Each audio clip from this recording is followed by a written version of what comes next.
Good evening, TDN listeners, and of course, the audience of This Week in Interview. Welcome to another program, another episode of This Week in Interview in springtime, May 7th. And of course, the first week of May in the Caribbean, we celebrate Workers' Day, May Day. Some islands do it on the 1st of May, and some islands do it on May Day, the first Monday.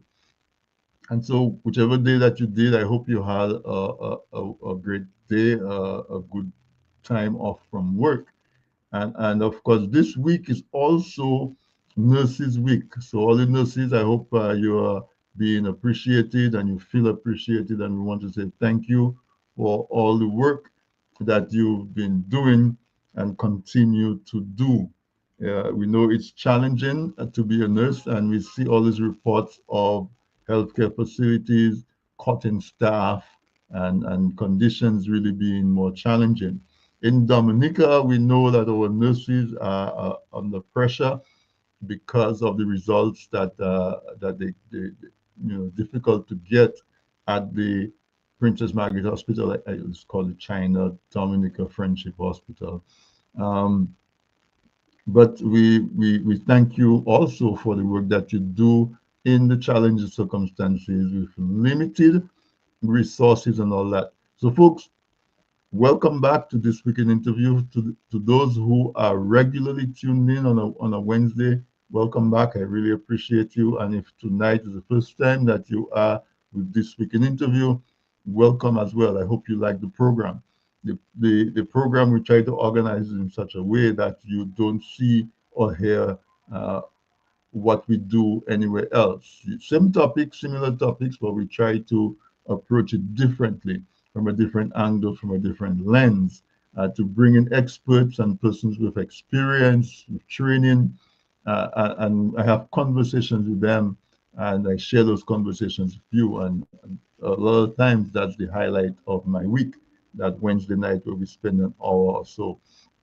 The RVR Jams in Dominica carries This Week in Interview live on DigiPlay channel 59. So if you're looking at us from there, welcome. Also, while I'm doing that, I'm going to ask you and invite you to share the link with your friends and family. Let them know that This Week in Interview is on air and they are going to miss a great program if they don't tune in. Online radio SBE in the Toronto market as well carries This Week in Interview live. So good night to you if you're in Canada. I understand that soon we might be in the same country. I mean, not say that so I don't offend any Canadians, right? But no, we appreciate all our listeners in Canada, in the US, in South America, in the Caribbean, wherever you're listening from, especially if you on Instagram or Facebook or, or any of the other platforms, give us a like, subscribe to the channel, and of course, click on notifications. Also, make a comment.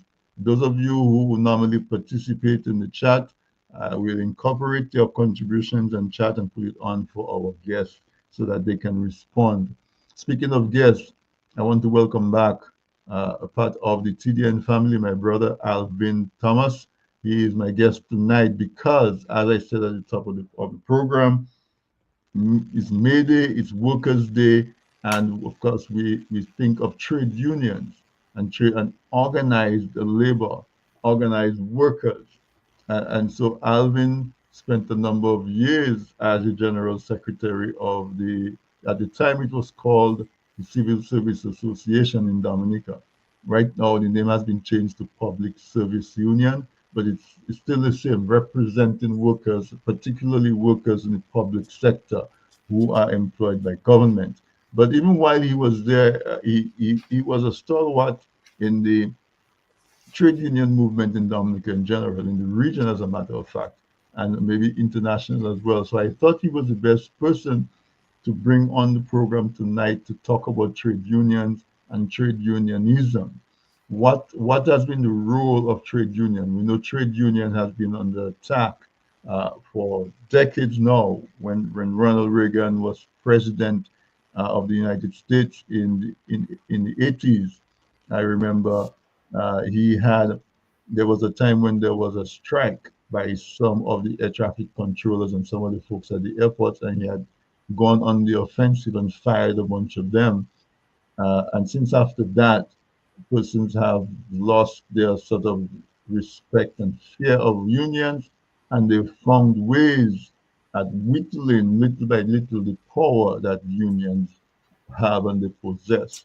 But a lot of the amenities, a lot of the enhancements in our life we owe to the trade union movement, the better working hours that employers cannot just do what they want and have you work and reduce your pay and not provide you with safety equipment and all of those things and give you better wages so that you can improve the conditions of your family and all of those things are attributed to the work of the trade unions.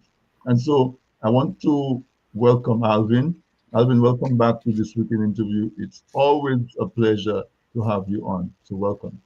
Thank you, Tony. Thank you. It's always a pleasure. Yes, it's a pleasure to be back on this weekend interview. Always look forward to engaging with you and your guests and having a conversation on issues I believe that are pertinent to have that conversation. So it's good to be back. It's like coming home. You know, it's Is not your it's home? not it's not it's not the prodigal son coming home, just the No, no, regular no. son coming home. It's Huh? it's our envoy or emissary that we send out into the world and he comes back home for respite, and recharge. Yes, That's what it yes, is. yes, There's yes. nothing prodigal about it because Right, right. So yeah.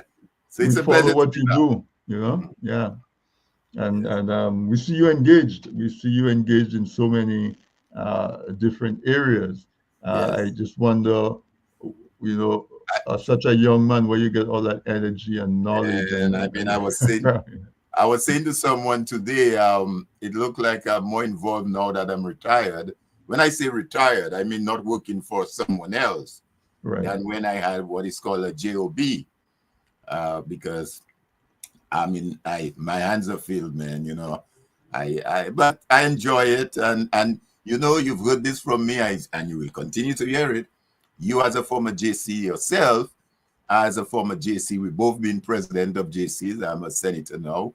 I'm sure at one point you will get that honor conferred. There is this one line in our JCI creed that says, "Service to humanity is the best work of life." And I Yes. believe if you engage in doing just that, service to humanity, you don't see it as a task, as a struggle or anything. It's service to humanity, the best work of life. And anything that is the best work of life, it will keep you going, it will keep you active, it will keep you young, because that's just what it is, the best work of life. And I know you also have expanded your business into Dominica. Yes, You. For those that don't know, you have a business in the eye care industry, yes, and you opened an outlet in Dominica, providing great service, fashionable glasses, but functional and high quality. And so, I want to give you the opportunity to tell the folks a little bit about that venture before we launch into our main topic tonight. certainly. Well, thank you for that opportunity again, Tony. Yes, in earlier this year, February to be exact, we opened an outlet, a shop in Dominica called Opti Shop, and it's a subsidiary of our company here in Atlanta, Opti Precision. And we are engaged in producing, manufacturing prescription eyewear, both prescription and non-prescription eyewear for adults, for kids.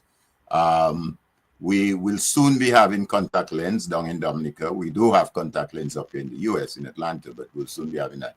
But we provide a whole range of prescription sunglasses, regular glasses. And so, yes, it's been going so far, so good. I mean, knowing, of course, it's the economy in which we operate. It can be a challenging environment.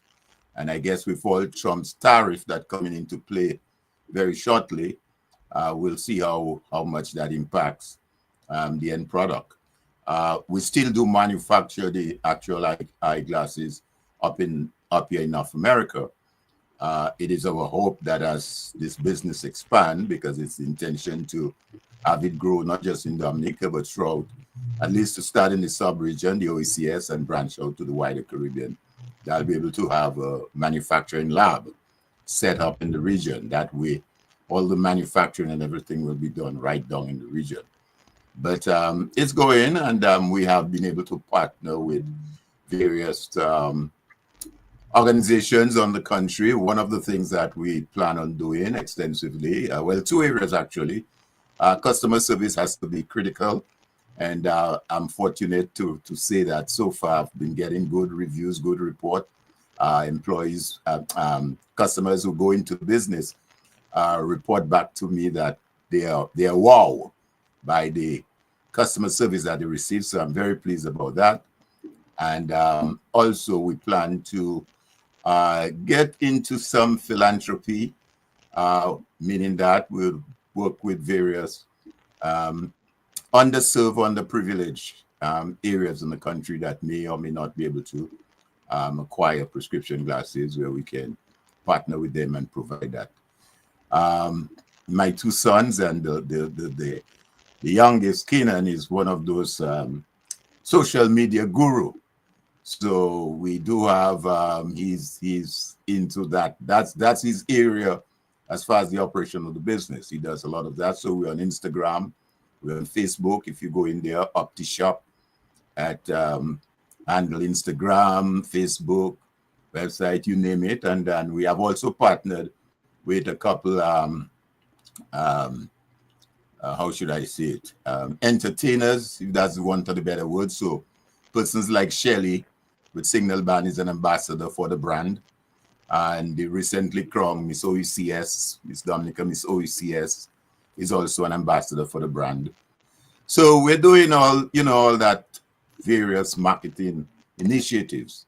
But I just want to say thanks to everyone who have patronized the business, and to say a big thank you to all of them, and look forward to growing the business. And as I say, growing it whereby we can expand not just in Dominica, but throughout the sub-region and the wider Caribbean. Yeah, certainly, and of course, Dominica needs that.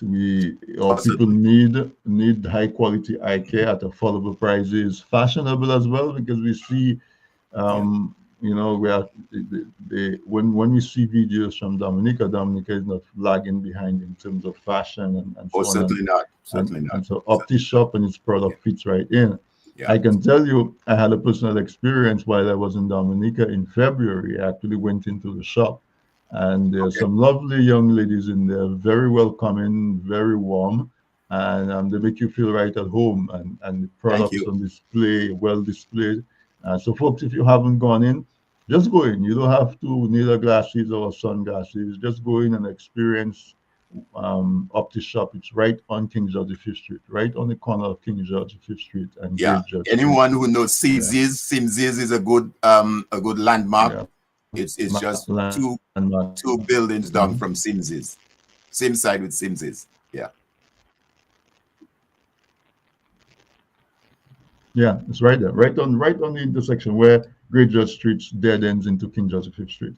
All right, so Alvin, good job, good luck with that. I know we spoke about collaborating on the upcoming Castlebrus reunion in August, so we'll continue with that. So those of you from Castlebrus, we are looking to run an eye clinic, and OptiShop has given a verbal agreement to look at how they can cooperate with us and bring some eye care quality to the folks who come to the reunion at Castlebrus.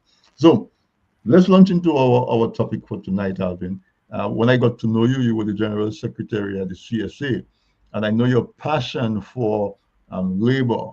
You were deeply involved with anything coming out of the International Labor Organization, the ILO.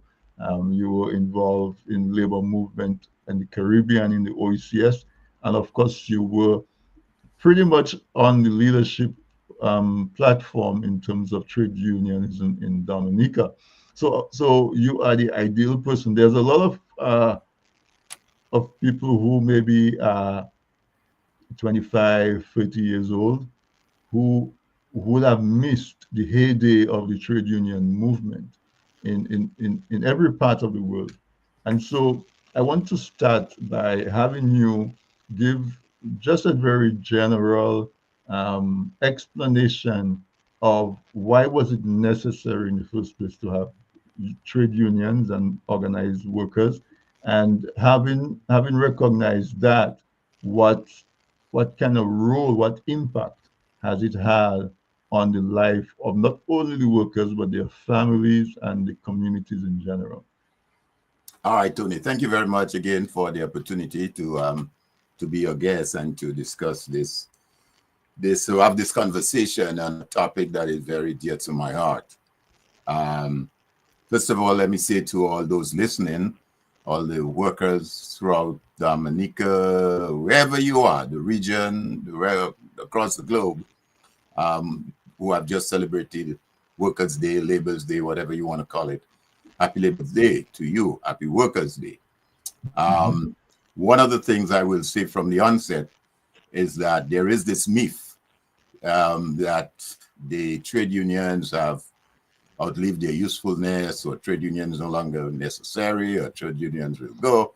I mean, that is a myth. This is furthest thing from the truth. And I want to do so by, first of all, prefacing my comments by referencing the Constitution of Dominica. I always like to go there because in any society, in any state, this is what guides the relationship between the people and the state. Your Constitution, it's like the Bible. Then, so in our Constitution, which starts off with a preamble that says, whereas blah blah blah blah blah. The next section after the Constitution is what is called the chapter 1. Generally, it deals with the protection of fundamental rights and freedom. That is what that chapter covers. And it is the same throughout most constitutions throughout the region. And under that particular chapter, as it relates to fundamental rights and freedoms, under section 11 of that constitution, section 11.1 to be precise, it says there that every person has the right to assemble freely and to associate with others, including forming or joining trade unions or other associations for the protection of their interests. So in our Constitution, the word trade union is inscribed there, it's written there as an organization that an individual in Dominica has a fundamental right to belong to. Hmm. It doesn't mention well, the actual section is captioned protection of freedom of assembly and association. So there are associations of several other groups. You have association of doctors, of employers, of what you name it. But it specifically mentioned the word trade unions in the Constitution. So that in itself tells you the importance of a trade union. That is Right. enshrined in the Constitution. Now, let me just take that a little further. And I looked at the other constitutions throughout the region. Mhm. And I can point out there are 8 other constitutions, namely St. Lucia. St. Lucia Constitution, section 11.1.2, because as you know, St. Lucia gave their independence about the same time as us. And it says there in their provision, individuals have the right to assemble freely and associate with others, including forming or joining trade unions. Antigua has the same thing. Trade unions is mentioned there. Grenada has the same thing. Trade union is mentioned there. St. Kitts and Nevis also have the word trade union. St. Vincent also have trade unions mentioned there. Guyana also have trade unions. Barbados have the word trade unions. Now, let me just go back now and tell you, in the case of St. Lucia, in addition to trade unions, they have the word political parties. So in St. Lucia's case, for example, St. Lucia has individuals have the right to assemble freely and associate with others, including forming or joining trade unions or political parties. That's in Wow. St. Lucia. Mhm, Now, mhm. in St. Kitts also have political parties. St. Kitts says every person has the right to assemble freely and associate with others, including forming or joining trade unions or political parties. And the other So one, were they independent after Dominica? St. Kitts came after Dominica, yes. St. Kitts came Mm. after Dominica. St. Lucia came about the same time with us. And then you have now in Guyana. Guyana has, every person has the right to assemble freely, associate with others, and demonstrate peacefully, including forming or joining political parties, trade unions, or other associations for the protection of their interests. So the only three that, well, there may be others, but the three that I researched that has political parties are Guyana, St. Kitts, and St. Lucia. But they St. all Lucia. have trade unions mentioned there. But interestingly, though, in the case of Jamaica and Trinidad, Trinidad does not make mention of trade unions or political parties. Trinidad says the Constitution recognizes the right to freedom of association and assembly as fundamental human rights. That's in Trinidad. Mhm. And in Jamaica, Jamaica has individuals have the right to freedom of peaceful assembly and association, subject to the limitation in the interest of defense, public safety, public order, public morality, or public health. That's in Jamaica. Why am I saying all of this? I'm saying all of this to say to you, Tony, and your guests, that that tells you the importance of having a trade union, because it's one of your fundamental rights. Right. So the notion that, well, trade union is going to go away, it's not going to go away. It's in your constitution. Now, as we engage in the conversation tonight, we will discuss the evolution of trade unions, where they were back in the 1930s or thereabout when they came about, and where they are today. Now, let me just juxtapose a bit and say, therefore, that your fundamental rights and freedom are not necessarily the same as your, one might say, your human rights, intrinsic rights. So, for example, your fundamental rights, like I've just explained, these are the rights explicitly enshrined in your constitution. Okay? They are legally enforceable within the jurisdiction and can be protected by courts. So anyone can go to the court, again, under our constitution, under section, I believe it is section 16.1 of our constitution, which speaks to enforcement of protective provision.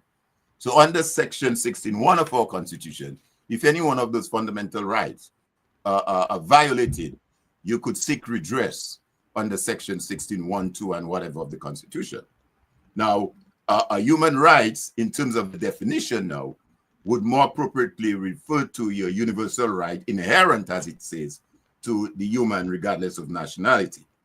Now, as far as the trade union, and to be more specific to the question you've asked, the trade union movement this year, for example, this year May Day, marks 87 years since the first May Day celebration was held in Jamaica.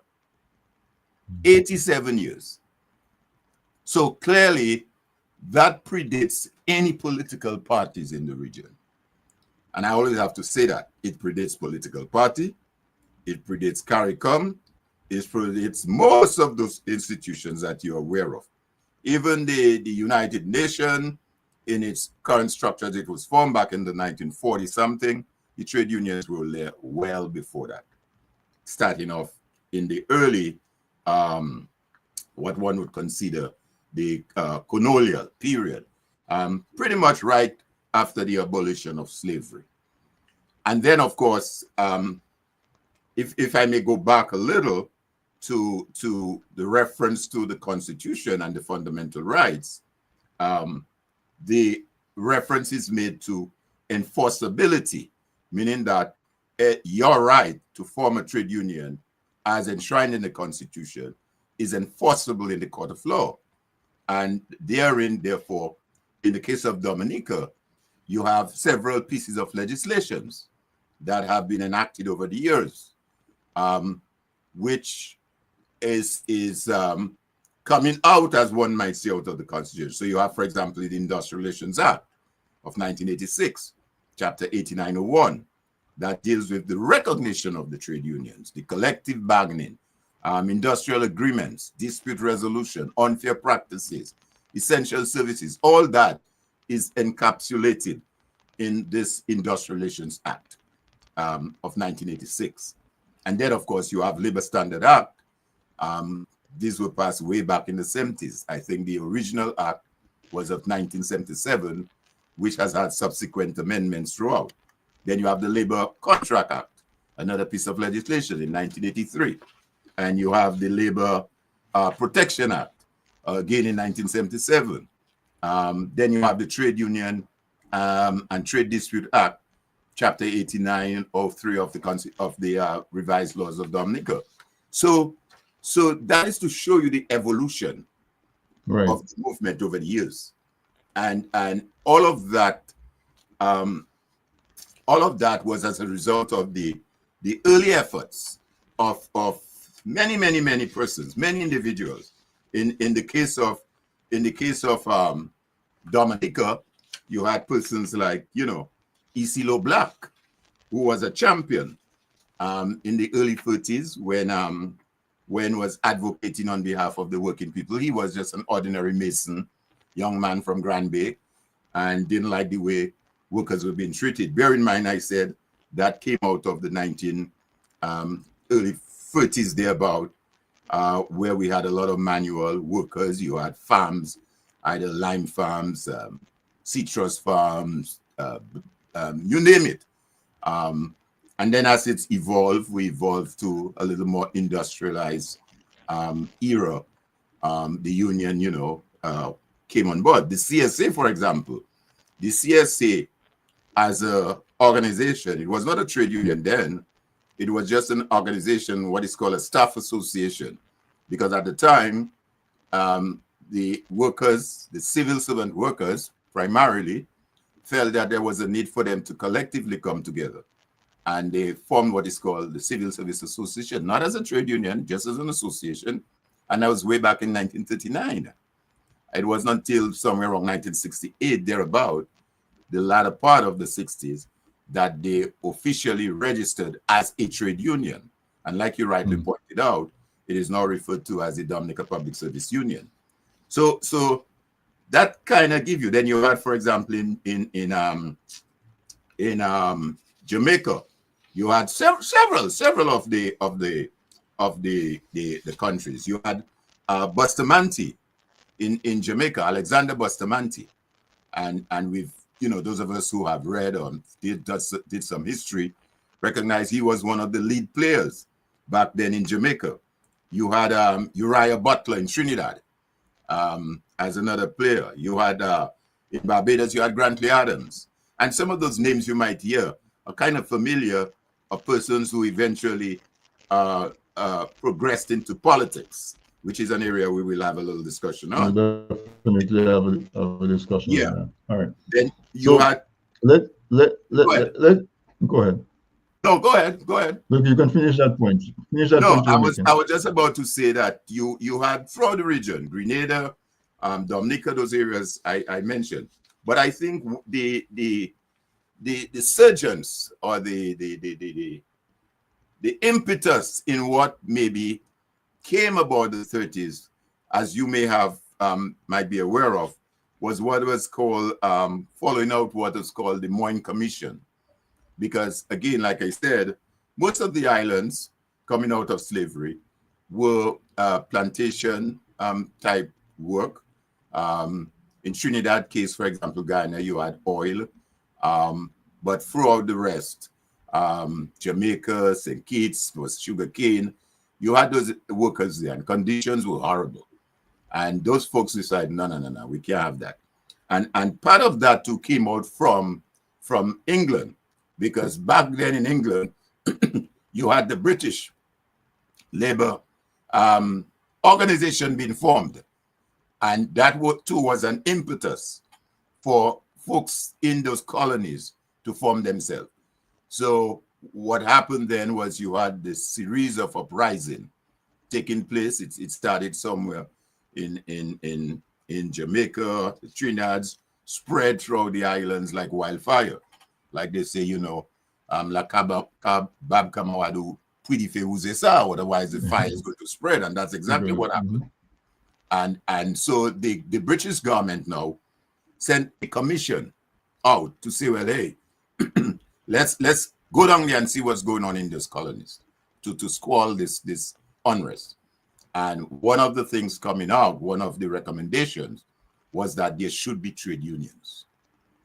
And as a result of that, several of them started emerging, started off in Jamaica, in Trinidad, and to some extent in the rest of the islands. In Dominican case, I would say somewhere around the 50s, thereabout. Because the trade union, the Dominican trade union was the first, started out back then. Like I said, it was ECLO Black. And then everything else comes. CSA came, WAU came, DAO came, DTU came, National Workers Union, you name it. All of that started evolving. Right. And so thank you for that broad and comprehensive sort of setting the backdrop for our conversation. What I want to add to what you just said was from a layman's perspective, I want to put it, like, position it in the mind of the audience, that if you imagine in the colonies, in the islands of the Caribbean and in America, you're coming out of slavery, where the workers were owned by the plantation. And so because they were owned by the plantation, they didn't have to give account to anybody. Not even like now where you have animal rights. So if you have a workhorse or something, you're punished for cruelty. Those laws do not exist. And so we can imagine that the owners of the plantations were used to resorting to very brutal tactics and cruelty to punish anybody that they deemed did not do what they wished, or to set an example so others would not get an idea of opposing or objecting, and also seeing the workers as just another commodity of production. And so they would minimize any accommodation, any kind of incentive, anything, just to keep you alive and strong enough so you can get up and go to work tomorrow. And so with the abolition of slavery and the genesis of a workforce, you can imagine that the people who employed them would be coming with that same mindset, where they would feel like, well, I have to try to get as much as I can from these workers, especially now that I have to pay them, where I didn't have to pay them before. So I need to minimize my cost, and at the same time, I have to maximize the output. So it's as if you have a business and you have your own transportation, and for whatever reason, your transportation goes out of commission, and now you have to rent a fleet from somebody else. You're going to automatically think that now I have to pay the rent. I have to squeeze as much as I can from that vehicle so that I can make enough to keep my level of profit that I had and still make up for the cost of the rental. And because the rental doesn't belong to me, I don't have to change the oil on time. I can run it into the ground because that doesn't belong to me. And so with that type of mentality, we can imagine the conditions that those workers had to be enduring. And of course, any one person that tried to stand up and object, you could easily just get rid of them, either by firing them or continue to brutalize them.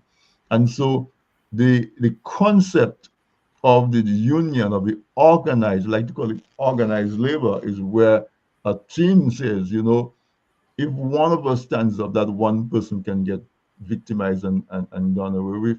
But if all 5 of us on the crew, all 20 of us on the crew were to stand up, the owner now has to consider, if I be harsh with them, I'm going to lose that whole section of production, and it's going to start affecting my profitability. And so he is forced to consider the well-being of the workers. And not only that, sometimes if it's a big enough company, he can probably decide that they can lose that team for the time being and build it back up. But now the other team seeing that treatment to say, hey, if he treat them like that, we might be next. And so even if the condition is not directly affecting them at the moment, they stand in solidarity. And so a big word in the trade union movement is solidarity, where you have, um, like if you touch one, you touch all of us. And you even have that cross-pollination across unions. And so I really want us to dive into that aspect of it because, as I said, I'm sure there's a lot of young people who are in their 20s and maybe even early 30s that may not understand that aspect of organized labor, trade unionism.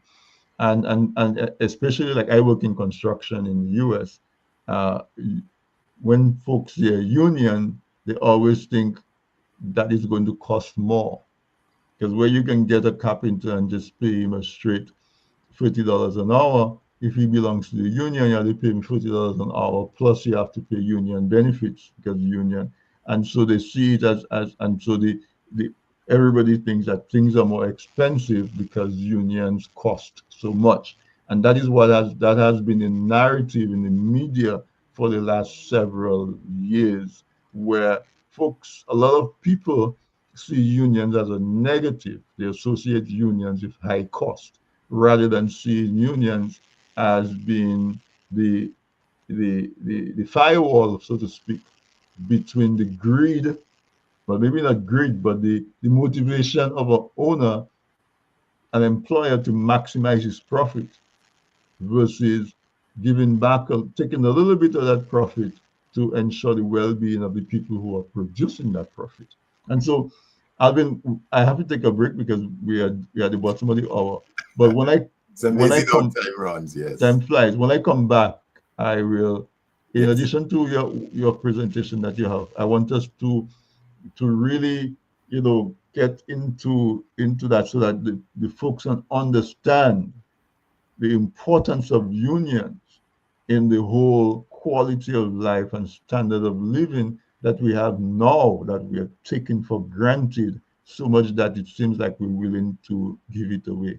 So let's take a quick break, and when we come back, we're going to continue talking about trade unionism with my guest, Mr. Alvin Thomas.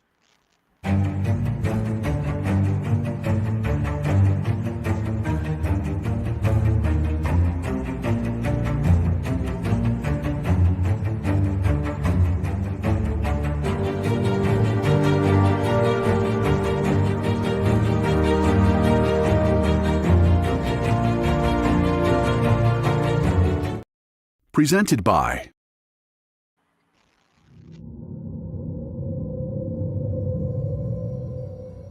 a smart house run by a vengeful AI, a mute witness to an act of unspeakable evil.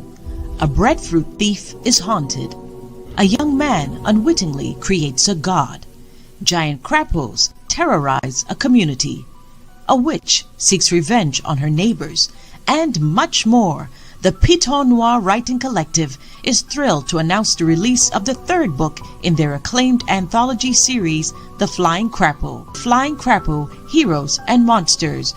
Now available for purchase on Amazon.com. Get your copy today and embark on a journey filled with heroes, monsters, and the magic of the Caribbean. People say I've got a great smile. Well, I have to say, this is all thanks to the professional team at Beacon Dental Group right here in Dorchester, Massachusetts. I've got world-class dental care. Beacon Dental Group has expert and caring staff dedicated to providing the most advanced and satisfactory treatment in all aspects of oral health. Their services are designed to meet your needs and give you a perfect smile, too. General checkups, cosmetic surgery, Gemini laser service, and advanced procedures, all in a state-of-the-art facility. Call or visit Beacon Dental Group today, 1026 Blue Hill Avenue, Dorchester, Massachusetts, or call 617-282-2146 for a smile that lights the world. Looking to promote your business, engage current customers, and reach new people? Well, look no further. From the basic presentation to a fully fledged advertisement, Use your video ads to attract customers. At Man's Audiovisual Productions, we do just that. We produce videos for business and event promotions, product demo videos, animated explainer videos, fundraiser ads, and much, much more. Engage your clients and sell online. We customize the video to match your brand design. Guaranteed to play flawless on all devices, including smart TVs. Contact us at telephone number 203-690-4342 or 767-245-6238. Visit our website, mansaudiovisual.com, or email us at derekvideo@gmail.com.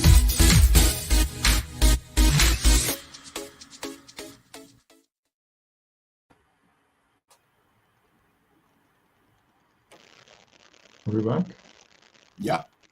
There we're back. All right. So thank you guys for staying through the break, and thank you to our sponsors for their continued support. As we're approaching the school break holiday season, I want to encourage you to take a look at the books. We always advertise these books on our program, the Flying Crapo Collective, and all the other books that we have on there. Make that a gift to a young person, to yourself. So when you're on vacation, laying next to the pool on the beach, relaxing at your home in the evening, you have books that you can read. That most of those books are based in our islands, and so although they are works of fiction, they do reflect parts of our lives. And so I encourage you, to make, when you consider somebody's birthday or anniversary or christening or whatever it is, look carefully at the books that are written by our people and show them support. They make wonderful gifts because the stories are very, very well told and the writing is excellent.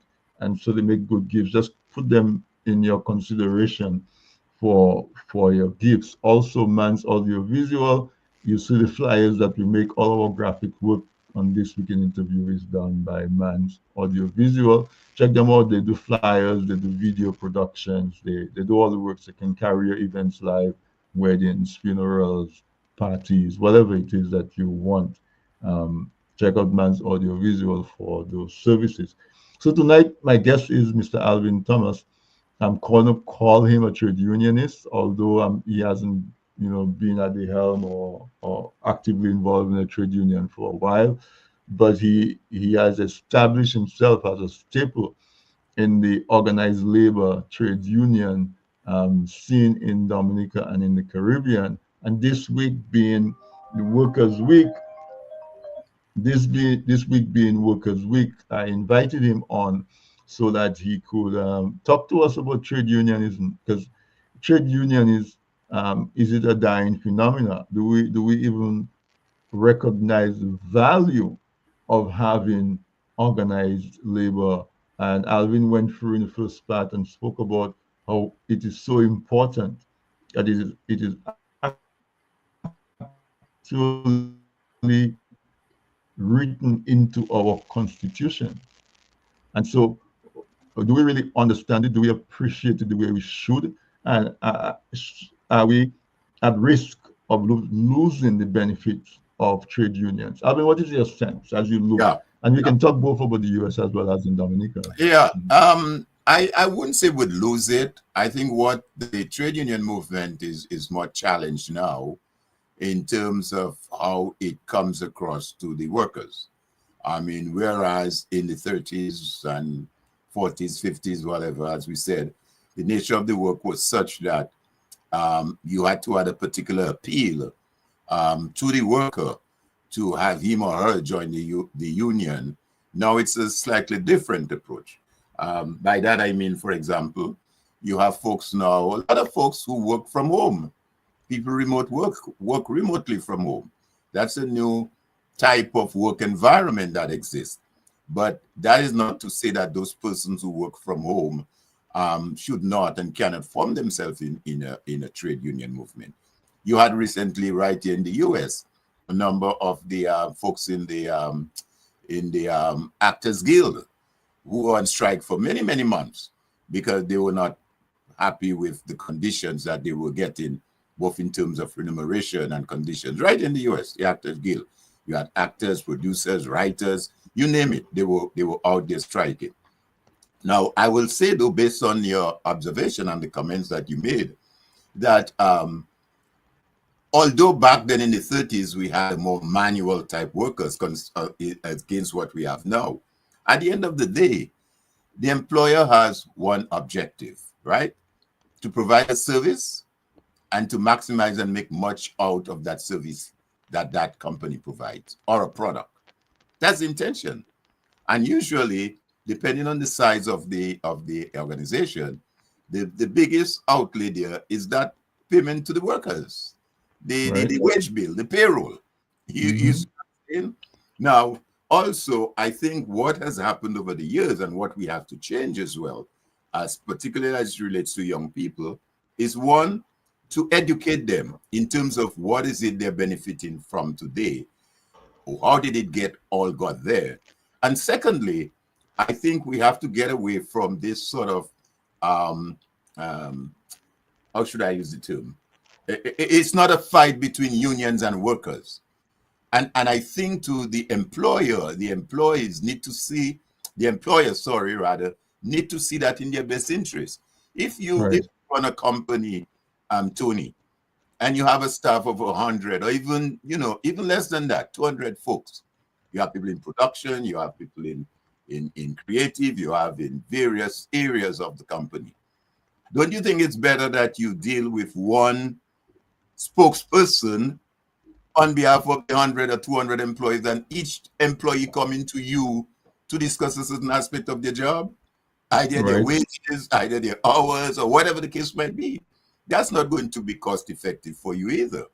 So that's why I always say to employers, during my time when I had the opportunity, it's in your best interest to have that. Because what you have now, you're able to discuss various aspects of work environment in a collective fashion with whoever is representing the employees through their unions, than you having to sit with each employee and discuss. So I think a lot has to do with how we get the message across. The messaging is key. And young people now being so engaged in other areas, social media, you name it, that's where the unions have to get engaged as well. You have to use those mediums to attract those young people. But I will say, for example, and I reference some of the legislations that are on the books in Dominica's case. If you take, for example, the Labor Standard Act, that was passed back in 1977. That's like how many years ago? That's like 40 something years ago. 1977. Now guess what areas that law covers. It empowers the ministers to set minimum wage, and we know that's an issue. We've been talking about minimum wage in Dominica. The working hours, because what would happen before, if we go back in the 30s, persons were allowed to work from sunrise all the way down past sunset. Yep. It was not like a minimum 8 hours or anything like that, As much as the planter on this estate could get from you, and as long as there was light, and if they were not light, they would provide maybe artificial light or what have you, they would get you to work. The whole question of leave entitlement, that was something. No leave, you work, employment records. So all of these issues fall under the Labor Standard Act. The question of the Protection of Employment Act, it deals with redundancy. Employer decide, you know what, I don't like Mr. Head again, let me just get rid of him. But the Protection of Employment Act provides for redundancy, it provides for notice of this, it provides for severance pay. So these are areas that will continue to affect workers, including young workers today. Mm-hmm. So a young worker who gets employed in a workplace in Dominica, his conditions as it relates to redundancy, if the company decides tomorrow morning, I want to get rid of him, they have to do it in conformity and in conformance with the Protection of Employment Act. And if, like I referred earlier to the Constitution, if this employee feel, well, hey, my rights as a worker was violated, he can now seek redress in the courts under the Constitution as well as the Act. Right. That's where he has recourse. And, In the absence of that, the in the important absence of point, that, he would be on his own. the important point to make there is two important points. We talk about the Employment Act, but it didn't just come out of the goodness of the heart of employers and the government. Exactly. Unions had to negotiate really hard to get the terms on those acts to be favorable enough to workers. And two, an individual worker who feels that he has been wronged may not have the resources to go hire the best lawyer to go fight his case. Absolutely. His union provides that resources Absolutely. for him or her, right? So those 2 points highlight, the whole importance of having union. Sam is saying that's why employers don't like collective bargaining. They want individual employees to come to them. That is They absolutely can true. intimidate one person.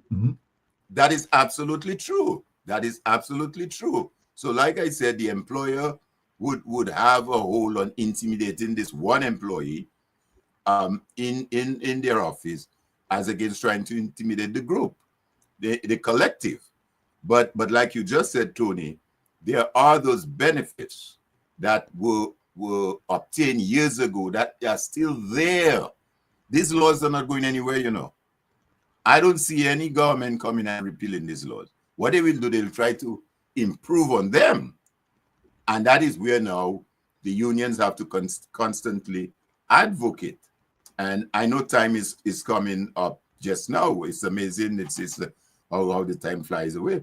But that was one of the reasons too, why in the early 30s, 40s, and thereabout, the unions, they were agitating for those laws to improve the working condition of the workers, and they felt, we need to have friends in the legislature, and that was prior to even us becoming independent and all of that. You had this legislature made up of planters, landowners, and maybe 1, 2 colonial white boys and so in there, until eventually we got independence. But in order to get any effective legislation, we have to have friends in there, or we ourselves have to go in there. And that is where the marriage and the relationship between unions and political party came about. You have in Jamaica the Norman Manley, we had the Grant Adams that we mentioned earlier, Bustamante. I mean, you go anyone, the Birds in Antigua, Eric Gary in Grenada, they felt, you know what, boy, for us to really make an impact, we have to make laws. We have to make laws. And it is my view too that when those constitutions were being discussed in terms of what should be in our constitution, again, the advocacy was made that word trade union must be part of our fundamental rights in our constitution. Our fundamental rights and freedom. That must be made mention in the constitution. Hence it is there. So I think what has happened now, or where we are now, is that given the given, one might say, the whole question of globalization, free trade, and you name it, the list can go on and on. What has emerged over the years have placed the unions now in a sort of different environment, and it requires of the unions now to approach it in a different strategy. The core principles of what a union stands for, and the role of a trade union vis-a-vis that of the worker will remain. That's not going to change. But I think in terms of the approach used, especially when it comes to young persons, For example, you have AI now. AI is a big deal. A lot of young people are going to get engaged in this whole thing they call AI and all of that. Yeah, you can form yourself in a union that protects your creative work and what you do as an AI creator. Because other than that, you will be whoever is the company that you're supposed to be working for in that social media space is likely to take advantage of you. So herein lies the fact for you to get involved. This technology and automation is improving, but that doesn't change the fact that whoever is involved in that space need to organize themselves. Like I mentioned earlier, the sort of informal work environment that we have. People work now remotely from home. An employer is more prone maybe to take advantage of that situation. Say, oh, Tony's working from home, so we can handle him and deal with him as we want. You can call him at 5 a.m. in the Call him morning. at 5 a.m. because he's working On from home. Saturdays. Yeah. Don't have respect for his space between the work and his family. Feel because he's working at home, you can do as you want. Again, that's where the trade union will come in and do that. One last thing I will say though, as I understand it, and I think you mentioned it earlier when you spoke, you mentioned the word solidarity. And that is very critical. Solidarity, not just at the individual union level, but collectively as unions. Collectively, right? So as I understand it, I hope I'm not letting the cat out of the bag, but as I understand it, they are right there now in forming a trade union congress in Dominica. And that should take place within the next couple of months, as I understand it, this year. And that is great news. That is something that has been talked about and been pursued over the years, but never really got to it. But that'd be excellent, excellent news. The formation of a trade union congress in Dominica, where several things can take place. We have not at the trade union congress, but we have the CCL, Caribbean Congress of Labor, in the region in Barbados, and I will also add, Tony, some of the unions have not. It's not just a question of dealing with the day-to-day work relation things. In Trinidad, you have a college that teaches all sorts of a range of subjects and topics to workers and their families and other persons. In Jamaica, you also have a college in Guyana. So you have institutes where the unions involved in that. In some of the territories, the union is involved in other services like daycare centers for the employees' children. So you're working, you don't have a daycare center, place to put your kid. They have that available. They have cafeterias. I mean, you name it. A bunch of stuff that they provide for the members. So I think I will end here by saying that this notion that unions have outlived their usefulness, they're no longer required, or it's whatever. That's a myth. That's furthest from the truth. As long as you have persons working in whatever field of work, there will be a need to have unions. You might call it trade union, you call it labor movement, the nomenclature, whatever it is, but the fact remains that as workers, you have that right to come together, form trade unions, as I said, it's protected under the Constitution, to represent your best interests. And that best interest can range from anything from your day-to-day working conditions of work to a number of other things the unions can do and get involved. And you know, as you said, the unions and the union leadership has to adapt and evolve. Yes. And so for example, you might have, because of the way it is, you might have a union where union can start to provide health insurance for all their employees. That's another area. That's a perfect area that is in existence now. That's right. Yeah, and if you have a Congress, it can probably be done through the Congress, so that as you move from one job to the next, as long as you remain in the union, you can still get your benefits and you don't have to start all over again. You have the situation where unions can, as technology changes or as workers contribute more to the innovation in a company, unions could probably negotiate for workers to have ownership stake in the companies that they work for, and all of those things. And so the unions have to make themselves more visibly beneficial to the average worker. And as you said, and they have to bring the employers and the government along with them, because while it might seem easier to negotiate with each one person at a time, it's only a benefit until you butt up against that essential worker that your business depends on, and he or she starts to hold you to ransom. So, for example, if you are a company, say, that produces a certain product, you might have one key employee that can operate that particular machinery, and that key employee decides to go rogue and demand from you, all of a sudden that person has you over a barrel. Wouldn't you wish that you have a union that you can go to and let the union deal with his union member, instead of you having to deal with each person and each personality?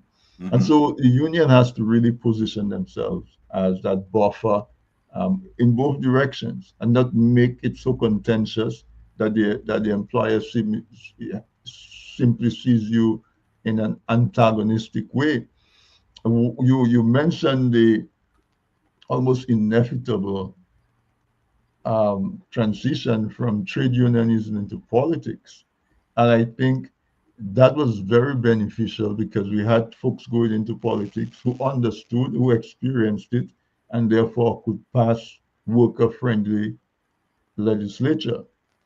But then once that person becomes government, especially in a country like Dominica and some of the other islands, where the government now is the biggest employer in the country.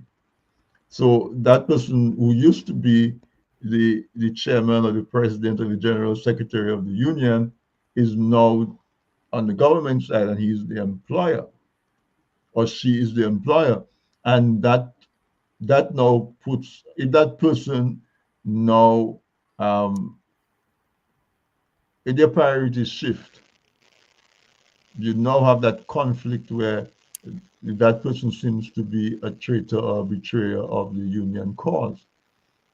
Before I toss it back to you, the other scenario that we see is that members of the union, in the absence of the union leadership and union membership having a strong message where the role of the union is very clear to all its members, you find other interests usurping and overpowering the interests of the members. So, for example, a member might put their political affiliation above their loyalty to the union and their fellow workers, so that when their party is the party in government, they do not want to support a strike.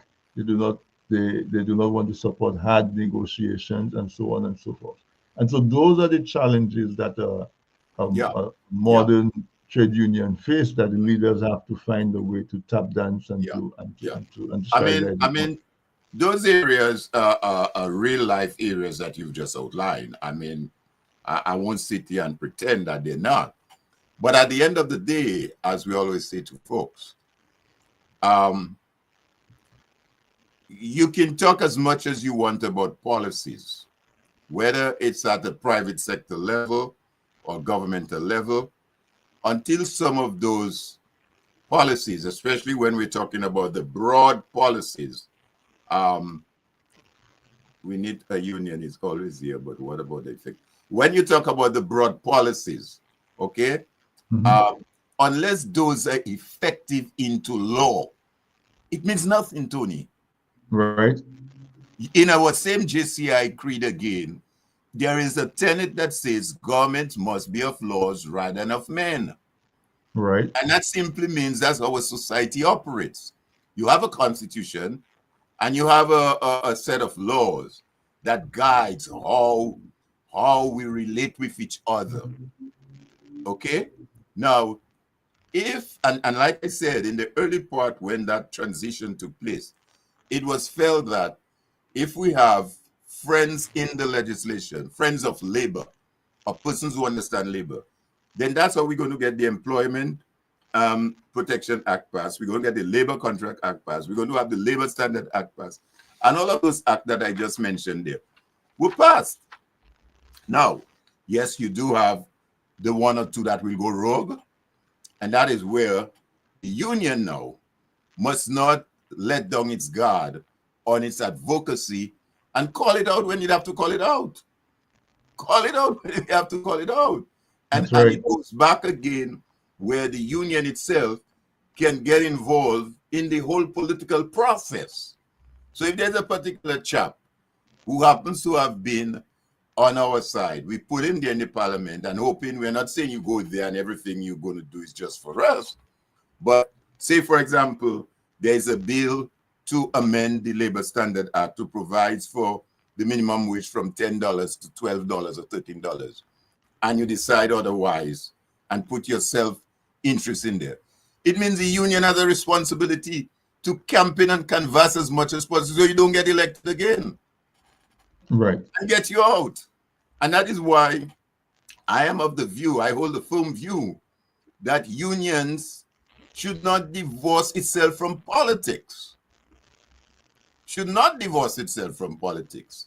You have a role and you have a say, because this is what's going to determine the what you call it, the country that you live in. It will determine how much you pay for a pound of sugar, a pound of rice. It will determine whether or not you get a good education or not. It will determine whether your teachers will have the supplies that they need to teach the student in the classroom. It will determine whether the nurses have the equipment and the medical supplies to discharge their duties as nurses, the fireman. So all there comes in the role and the impact of the union. So no, I mean, one of the listeners shy away from it. One of the listeners alluded to the effectiveness of the union, which I think is right in the realm of what you're discussing. Do you want to maybe talk about that? Well, again, the effectiveness of the union, and again, when we talk about the union, I guess we're talking not just from a leadership point of view, but from an overall membership point of view. Right. And the leaders will be as effective as the membership allow them to be effective. I know leadership, we will say and we will agree that in any organization, leadership matters. But at the same time, if we, the members, do not advocate, agitate as much as they should, then the leaders will remain in their complacency. And what you had in the 30s was an agitation. Remember what I told you started off? Unrest on the fields, in the workplaces. It didn't require any leader to tell them to put down their thing and start a trouble, you know. They started a trouble. And yes, you had one or two individuals like the Bustamante and the Silo Black who emerged and came in and say, yeah, boy, you're right, let's do it. So I think in terms of the effectiveness, and therein again lies the question of adapting to change. How do you get your message across to the young people, particularly the young worker, to understand why it is necessary to have a union? One way of looking at it again, like I've shared before, is we insure our car, we insure our homes, we insure, it's an insurance. But the job that you have to provide you with the income to pay the car note or to pay your mortgage is not insured. It's wide open. So it's wide open to the whims and fancies of the employer, who can take it away from you anytime as he, the employer, feels. So you have not insured your job, but you depend on that job to shop, to buy, to pay your mortgage and everything. And that's a job that, if it remains uninsured, unprotected, can go in any minute. We refer to the Protection of Employment Act. You're working with a company for the last 20 or more years, and he just decide to get rid of you. no severance pay, no redundancy payment, no notice. Your 20 years just went down the drain. As a result of the unions enforcing and fighting for and having what is called a Protection of Employment Act, you will now be compensated. So at least you get something for your 20 years. Right. We talk about the other protections, the Labor Standard Act, the contract. One of the more recent legislations was the Labor Contract Act, because it was felt at the time employers were getting around from the other various legislation like the Labor Standard Act and just employing people on a contract willy-nilly. There is a Labor Contract Act, Act number of 1983, chapter 8904, that speaks to terms and condition of employment, including job title, termination condition, amendments. So, in other words, all of these persons who they refer to them as NEP or whatever they refer to them, and although I don't advocate for a plethora of contracts, but these people under the law entitled to a contract. And that contract must outline a number of things in that contract. And if that contract is violated, they have redress under that contract, the law, and the Constitution. How many of them are aware of that? So when the Prime Minister of Dominica says, if I want to end the No, NEP he cannot. program, I can just He cannot. end it China, and He he should cannot not do be that. able to. Mhm. No. If you are under a contract under the Labor Contract Act of 1983, which outlines, I don't have the full copy here, but it's a fully outlined, detailed contract that says what should go in that contract. And you Yeah, an can agreement between an violate that employee and an contract. employer. Yeah. And that was because it was felt that employers at the time was just willy-nilly taking people in and feel I can let you go as I want. So they would get away from this Protection of Employment Act and the Labor Standard Act. And the union said, no, you can't do that. And that was a way to where they felt persons who were not members of a union that would benefit from the protection of the other laws, they would take advantage of. We say, no, you have to have a Labor Contract Act. And the act must outline. But again, in the absence of that information, in the absence of the union articulating those things, nobody knows. You're not knowledgeable about something. There's no action. Yeah, you don't know what you don't know. Yeah. You don't know what you don't know. Exactly. But these laws are there. They were fought for over the years, and I think unions will continue to be there. We have to adapt to change, like everything else. I mean, like I said, we now have AI. AI now is a challenge to these folks in Hollywood. The script writers and all these people are fearful that AI now will come and take away their jobs. What they're doing now, they're creative thing. But again, you can have now, and that is why it is so important now, even more important for these actors and those persons in that field to form themselves in some form of union to protect their interests because of this technology that is likely to come, of which the employer will take advantage of. Not the technology on of its own, but the company who is utilizing that. So the companies through which the various, production companies, film production companies, who decide how to, rather than use this guild, these writers, use AI instead to do what it is. They need to form themselves into a union, which they have done, and they have effectively, they were out on the picket line sometime last year, I think it was, for several months. And eventually they won. They won. So it again, as I said, it's not going to go anywhere soon. It evolves. We have to adapt to change. We have to recognize the workforce is changing. It's not the workforce today, not the workforce of the 1930s. Even one of the strongest unions in the US, for example, the auto industry, they're one of the strongest. those guys in the auto business. But even that have changed. Various components of the cars that were being done manually 10, 15, 20 years ago. Some of that is done by robots now. You still have the manual element with it, but some of those components are done by robots. You walk into one of those car assembly and you see a robot hand holding a part and putting it there, doing this, doing that, taking the car, moving it there and all of that. But that's not to say that you won't require persons, because these robot machines themselves have to be serviced. They have to be serviced. Yes, they're robots, but they're run. You have the technical people now that have to service them, make sure they're working right, make sure the batteries or whatever is working in it is working, to put them together, to maintain them, to keep it clean, to keep it efficient. You're gonna need workers in the assembly plant. So we're not going anywhere anytime soon. Never. And that's good news. As you said, the most important thing now is the education, the promotion of the role of the union, the messaging. Yeah, the messaging. And to recognize the need to evolve.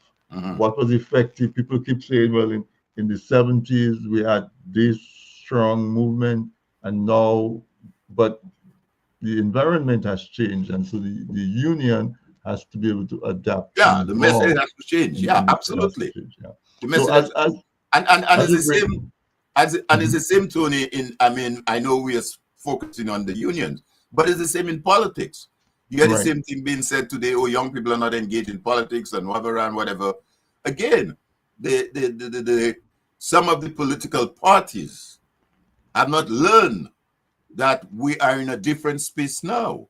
And how do you engage more young people? What kind of messaging you bring across, especially in the light of the fact that you have more corrupt politicians and corrupt individuals vying for office.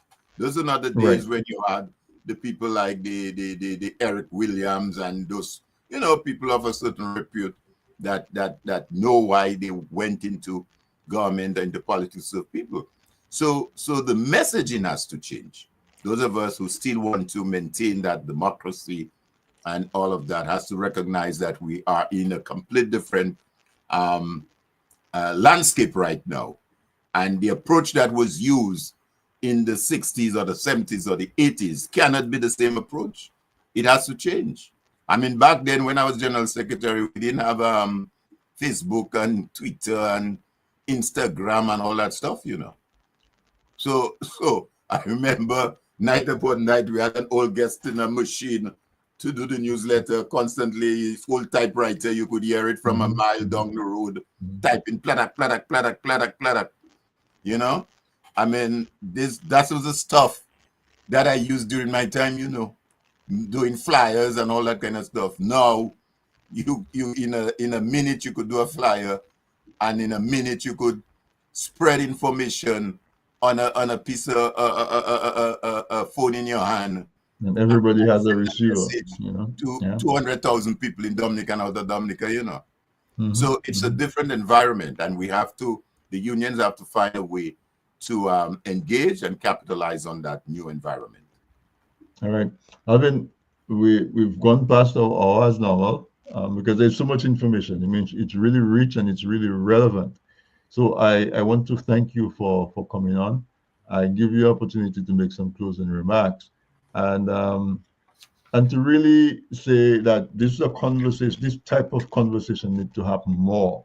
Let people understand what unions have done and what they continue to do and the need that they have to continue to need them. So when Pyro in the audience says about effectiveness, that's my buddy, Pyro, that's my buddy, man. Yeah, he's right on the money. He's right on the money. They exist, but do they just exist in name? Yes. But do they have to look at the day-to-day and see how they can remain relevant and effective for their individual members? So let's just say some closing remarks, and then we can bring this conversation. Well, thanks, Tony, again for the invite. It's always a pleasure to come on the program and to have that kind of conversation. Like we say, the time flies by so quickly. by the time we start to talk, you're always already on us. But yeah, it's always a pleasure. I love doing this. I am passionate at heart of the trade union movement and the labor movement. I have learned quite a bit myself by being involved in the labor movement, not just locally in Dominica at my time, but regionally as well and internationally. You know, and I know the importance of having a well organized, solid trade union, labor movement, whatever you want to call it. And I will again end on the note for those of us who are listening, and to say to you that that word trade union is enshrined in our constitution. The word Employers Federation is not enshrined there. DIC, Dominican Employers Federation, is not enshrined there. Teachers Association, nothing like that. But the word trade union is in our fundamental rights and freedom in our constitution. So that in itself tells you, as a worker, you have a right to form and be part of a trade union. That's your right. And there are several legislations currently on the books, and more will come, that protects and ensures and guarantees that right for you. So it is not something that any employer or any government decide if they feel like it, they will do it. No, you have a right to it. My word and closing word to the trade unions, as we celebrate, as I said, this year marks 87 years in the region, starting in Jamaica.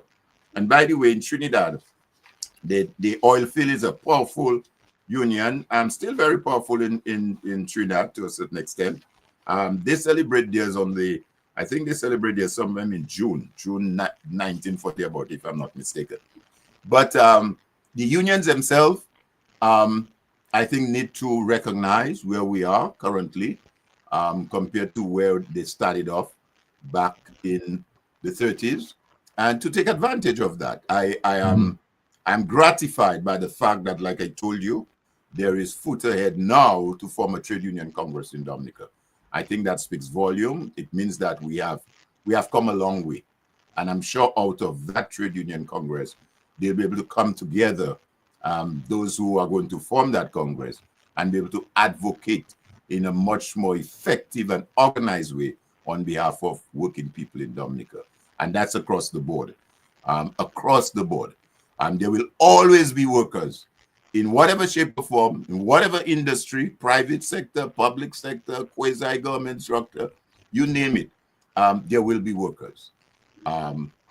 So thanks again, Tony, for having me. It's a pleasure, always a pleasure, and look forward to continuing the conversation because, quite frankly, we've just scratched the surface.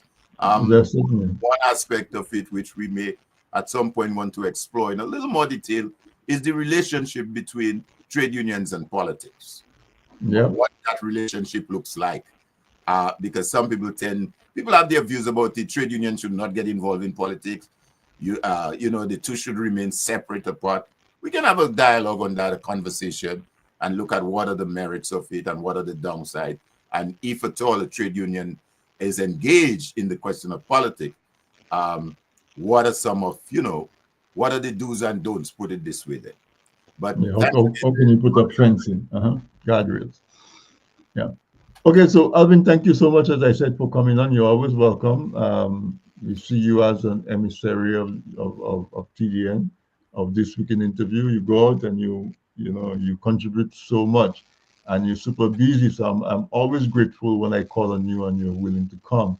But I could not think of a better person to come to have this discussion with.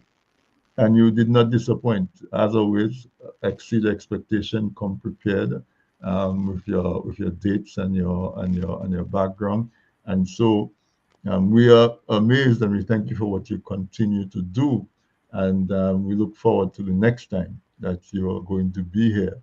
And as you said, we could continue talking about the role of trade unions and in politics and in other aspects of our lives. And maybe we can have a conversation with some of the leaders, especially that Congress get formed and get some suggestions into them and that sort of thing. So thank you so much for being on tonight.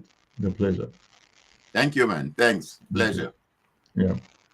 So, folks, there you have it. I promised you that it was going to be a wonderful conversation. As usual, Alvin is so full of knowledge and experience, and his skill at getting the information, the backup, and to really position it to you in a manner that that you can digest. Tonight we spoke about trade unions, and trade unions are super, super relevant. Most of the quality of life, our pay, our conditions of work, the fact that our loved ones can go to work and work in hazardous profession, but come back home with 10 fingers and 10 toes, and their 2 eyes, and their hearing protection, and all of that. A lot of those things can be attributed to the advocacy, the negotiations of trade unions. And so, folks, I want to wish you one more time a week of worker celebration. Our nurses, happy Nurses Week. If you celebrated your birthday, happy birthday to you. Anniversary, happy anniversary to you. Whatever it is that you celebrate, we wish you well. And if you had some unfortunate occurrence, maybe a loved one of yours passed on, or you're not enjoying the best of health, I wish you strength and comfort at this time. So we do this again next week. In the meantime, check out our books that we have, and support. So